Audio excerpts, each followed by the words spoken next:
Alright guys, welcome to episode 88 of In the Shop with CUSTOMLOWZ. Today we're doing a shop update, giving you guys a brief rundown of everything we're working on, show you a few projects we're in the middle of, and let's get into the video. Alright, so I might as well go ahead and show you what you guys were looking at in the background. We got 6 Chevy Silverado, I guess Chevy Crew Cab, GMC Crew Cab underseat enclosures. These will fit the 2007 to 2019 vehicles. You do need a seat lift for most of these, minus the third one down, so the one right in the center basically. That one is for 4 Memphis Mojo 6.5s. You do not require a seat lift if you're doing 4 6.5s, but basically 4/8 and up, you are going to need a 2.5 inch seat lift. If you don't know where to get one of those, go check out LMI Welding. They have the seat lifts there. Basically the only website I use and the only one I recommend to people. But that's these enclosures right here. On the top here you got basically our basic underseat enclosure, no windows, just a bedliner finish on there. Still looks really awesome. And then below them, all 5 of these are an idea of our more advanced option that we have. I have a ton of different options with a whole bunch of different finishes, so you guys got to go check out the website www.customlowz to really go see you know what I offer there. But a whole bunch of different inside finishes. These are bare wood inside finish, all of these. Black bed liner on the outside. They do have a flush mount for the woofer, but like I said, we'll go over more of those in a future video, and I'll do individual videos on all of these enclosures and give you guys specs, tuning, all that good stuff. All right, so this monster right here, we got this center console box for the 2 Hooligan 15s. There we got the shop cap mittens over there.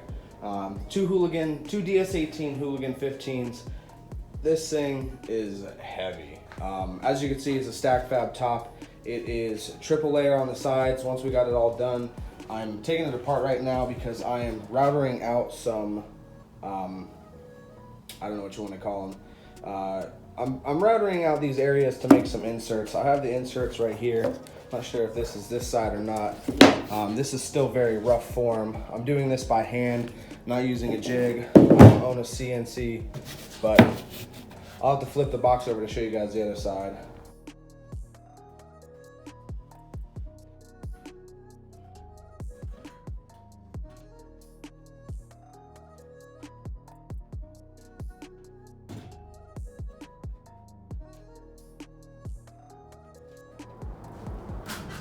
So I got this thing flipped over right here. So here again, this is the side, dropping these panels. This is the side here that I'm currently working on, still hand routering this out. I didn't have a template for this. This is something I kind of drew on there afterwards and routed out. As you can see here, this is the finished side, much cleaner. Definitely not 100% perfect, but I mean, for hand, I'm even pretty impressed with myself. Let's see, this is the panel I dropped, of course. So try to fit this on here. You'll see there. Okay, so it fits in there. And basically, this is just gonna give us another detail on this enclosure. We got these side panels where this is 2 more layers here. And basically it'll follow this line going down. So you guys can get a better idea. Went ahead and put this side panel on here. Again, this is 2 layers. Now, this makes up the 1 more mounting layer and a flush mount layer. You got the plexiglass window here. This is just a trim ring because this is all going to be vinyl wrapped. I want to make sure we have trim panels around all the like on the inside parts. So we got one here for the port. These have all been gapped already for the vinyl. So basically when you make them, you're going to make them the perfect shape to fit in there nice and snugly. Then you're going to take your rabbet bit.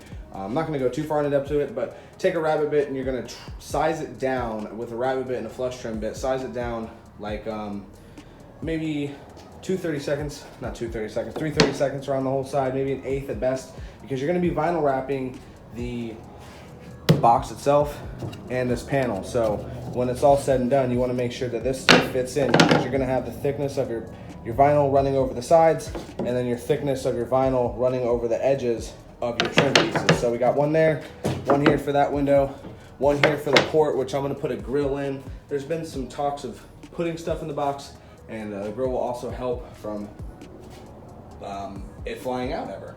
Another trim panel there, whole bunch of trim panels like I said, but this box is definitely turning out really amazing. I'm super happy with the results so far. We're still going to be doing some window bracing on the inside of this thing. These are DS18 Hooligan 15s, very heavy subs, so you want to make sure your box is super strong. I did add a triple layer on this side to make sure that there was very minimal flexing, but again, with the fact that we only have about 1 inch of mounting material, we want to make sure we still brace it up and ensure that there's no flex, because that's where you're going to come into trouble with the box breaking or your sub breaking, and also it's not going to play as good if you have vibration inside your enclosure. Then right here we got a whole giant stack of enclosure parts. That is 15 sheets of wood right there. I cut this all up the other day. It's for a whole plethora of different enclosures. We got some low fabs, some prefabs, not prefabs, but the low fabs enclosures, which are the pre-designed, they're a pre-designed quicker version of what we offer in our custom model stuff. Now, I did stop even offering custom ported enclosures. I'm not going to do that kind of stuff anymore. I'm only going to do the low fabs ported enclosures, so you guys can go check those out. Those are definitely a bang for your buck kind of thing. They're a lot cheaper than any of our custom stuff was. It comes with a quicker turnaround time because they are basic in nature and they are pre-designed, so I'm bumping my camera everywhere. They are pre-designed.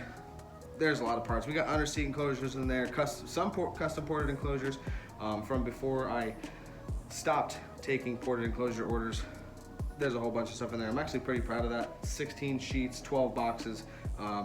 That's like the biggest order I've ever cut to date. It's not for a single customer. It is 12 different customers in this stack, but we're getting through it. I'm getting through it. I don't know why I keep saying we. I guess I'm always including you guys in this whole thing while I'm videotaping it, but the shop is a mess. I don't really even know what else to show you guys. We got this box right here. Sure you guys remember this from the other video. I did get this gloss painted right here, so we're gonna go ahead and attach that baffle on there soon. This is for two Sundown Audio X, I believe they're X15s or ZV515s. I'll be honest with you, I've been working on this enclosure for quite a long time. It has a gloss interior finish along with all that bracing. This thing is very time consuming. I mean, even back when I was trying to have a helper, I've even paid a helper to sand this thing and do probably 10 hours of body work on it, but that's about it for this one. Got to just screw that top on, and then on the outside we're doing a gloss black finish in there. This right here, I'm sure you guys seen this. I think I was doing the wood burning on the last episode, or I might have even done the stain. So right here, this is after a sanding. I clear coated it once, sanded it. I do 3 layers of clear coat on almost any box. Sometimes 4, sometimes 5. It kind of really just until the box is right. You don't want to see high or low spots in your clear coat when you're finished. As you can see on this edge grain, it looks pretty rough. Now from far away, you might see some gloss in there, it might look shiny, but I don't care about what someone's gonna see from 20 feet away. I want you to be able to look up on this thing and still see that is a high quality finish. So sanded, got a couple more coats of clear to throw on there. I'm using clear polyurethane. I don't use anything else. I have seen people use automotive clear. I have used it myself also, but it is very expensive and the labor process is a little different. And honestly, I think the polyurethane with the stain finish just gives it a different look. If I was doing a painted finish and I was trying to get a gloss on a dull paint, I definitely would use like an automotive clear. But for this situation where we're doing stained enclosure, I kind of tend to lean towards the polyurethane because it kind of does also have like a nice amber hue to it. Very minimal, but it does have an amber hue to it when it dries. I think it just gives a whole new depth to the stain finish. But this is for 2 DC audio, I want to say level 4 15s, could be level 5 15s. Again, these I mean, you can see there's just a ton of stuff going on, so trying to remember the exact model on every woofer is kind of almost near impossible at this point. But either way, guys, that's going to do it for this episode. Thank you so much for watching. If you have not already, please make sure you subscribe to my channel, like this video, drop me a comment below, let me know what you think of the projects that I've been working on. If you want to get an underseat enclosure, make sure you go check out my website, www.CUSTOMLOWZ.com. I got links in the description below, as I always do. Low fabs, those are on the website as well. You guys can go pick up some CUSTOMLOWZ merch. CUSTOMLOWZ merch. There we go. there's a whole bunch of stuff going on, so make sure you guys go check out the website, go order some stuff. We are no longer making custom ported enclosures, so if you want one of those, you're gonna have to go to somewhere else. I'm not even gonna recommend anybody, to be honest with you, because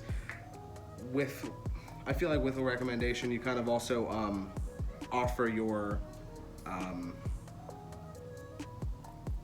can't even think of the word now, reputation. You offer your reputation also when you offer a recommendation for someone to do your work, because if they don't do a good job, it's gonna kind of reflect poorly on you. My #1 goal here, overall goal, is always produce the top quality product I can. I never want to have something looking half-ass out there, so I even want to make sure when I'm recommending people places that they actually do a good job. Maybe not exactly as good as I do, but something that I would find acceptable. So for all that, for your ported enclosures, Underseat ported enclosures, again, you guys can order those. We got Ford, Chevy, Nissan, GMC, all that good stuff. Go check it out, a whole bunch of different years. And again, I will see you guys on the next episode of In the Shop with Custom Lows.